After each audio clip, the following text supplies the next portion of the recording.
The week that ended was just full of drama galore. Mambo ilikuwa ni more fire. All the way from the coast to Kakamega, all the way from Baringo to Kisii. We had the very heated discussion and debate on the impeachment, the pending impeachment of the Deputy President of Kenya. And as Parliament decided to have this matter taken to the Court of Public Opinion through the public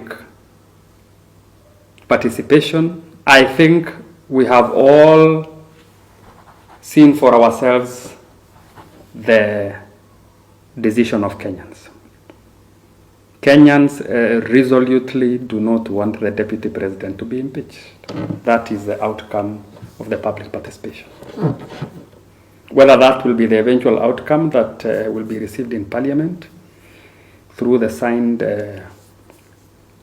public participation petition papers is something that is a wait-and-see situation.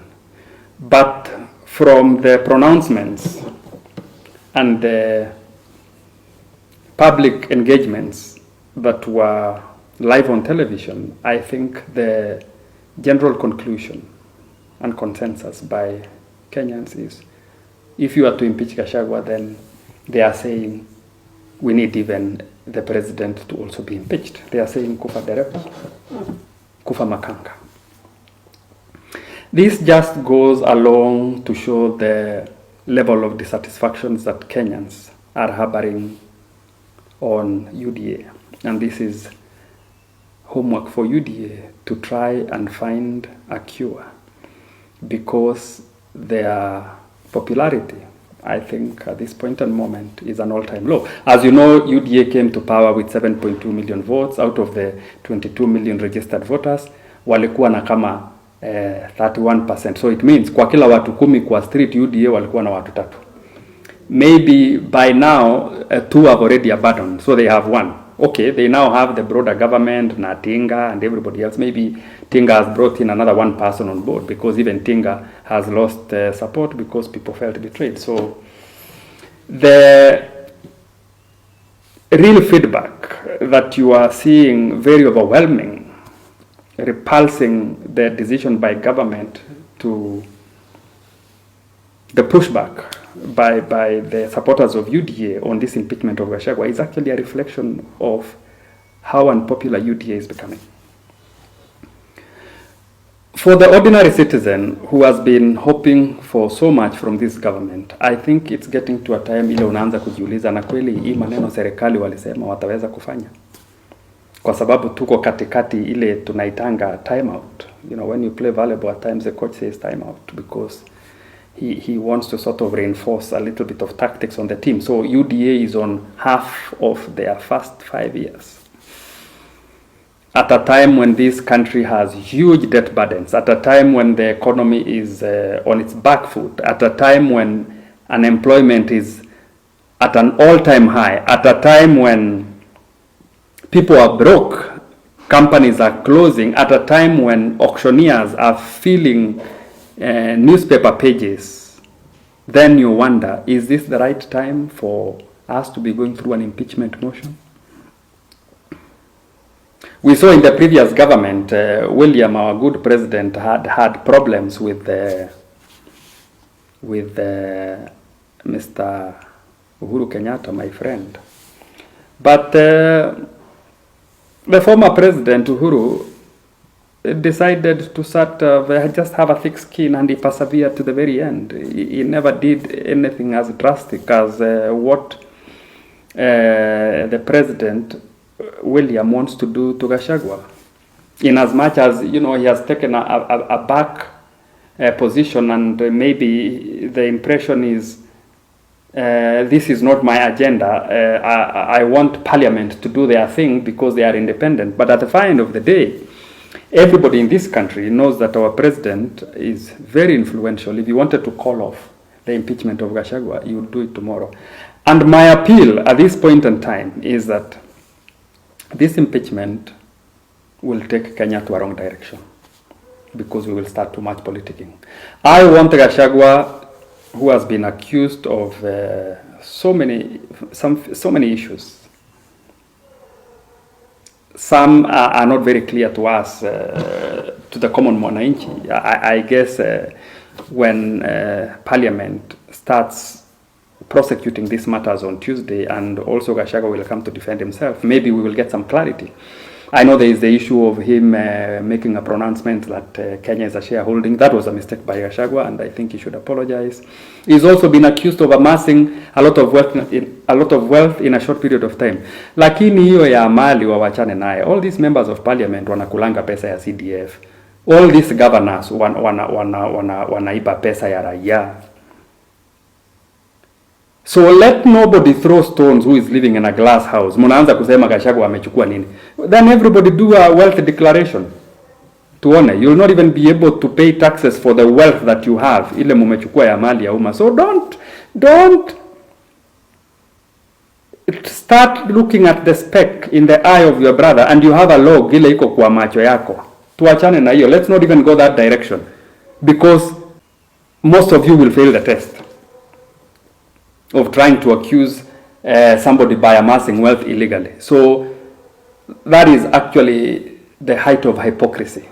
Tuachane hata na hiyo. That notwithstanding, I think as a way forward, my appeal is Gachagua to publicly come on television tomorrow and make a public apology to the president.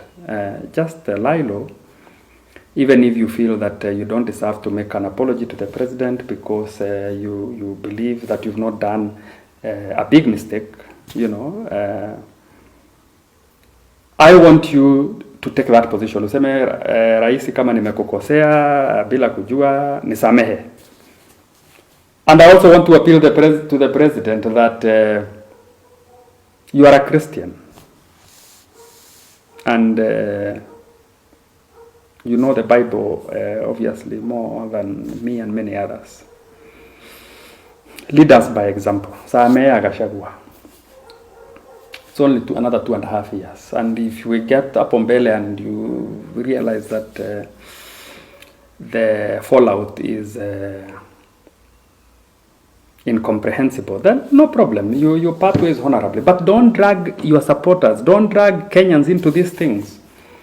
You know very well uhasama ile imekuwa huko Rift Valley baina ya jamii zetu, and you know you've mentioned this, wakale sisi tuko na shida kubwa na wakikuyu kushinda kila mtu. I mean, you've made that pronouncement.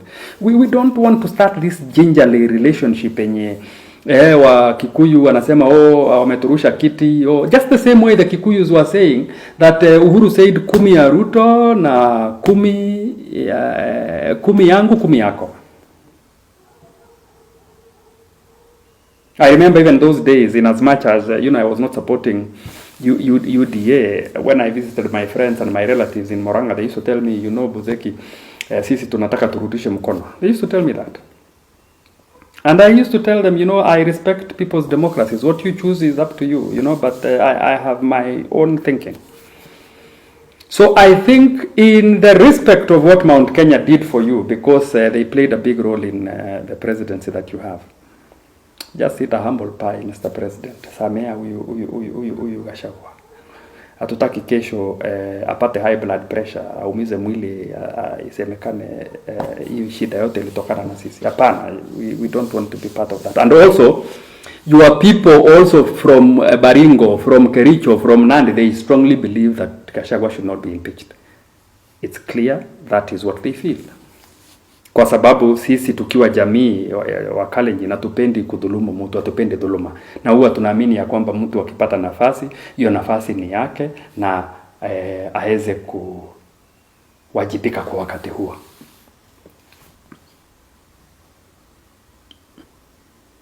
So we still have a week before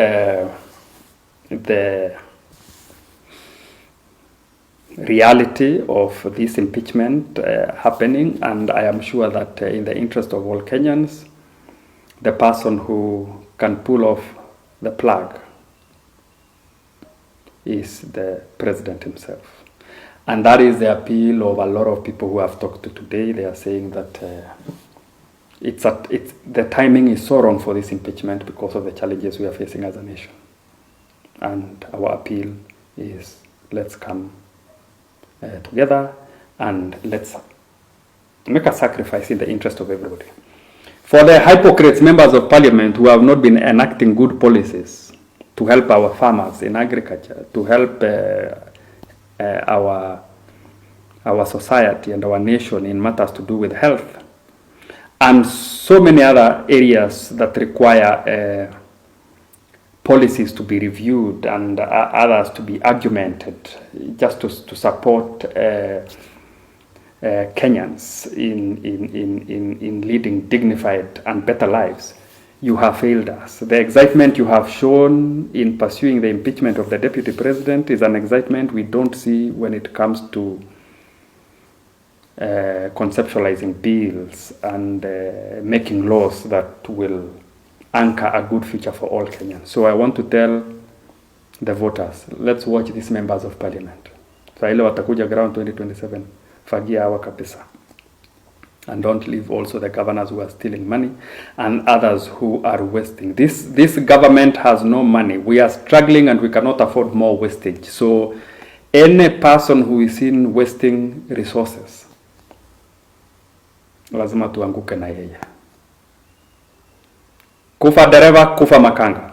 Have a good Sunday and see you next Sunday to bonge tena, and God bless all of you. Asante. Thank you very much.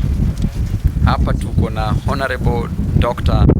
Babu Owino, a loving husband and a responsible father, your favorite son.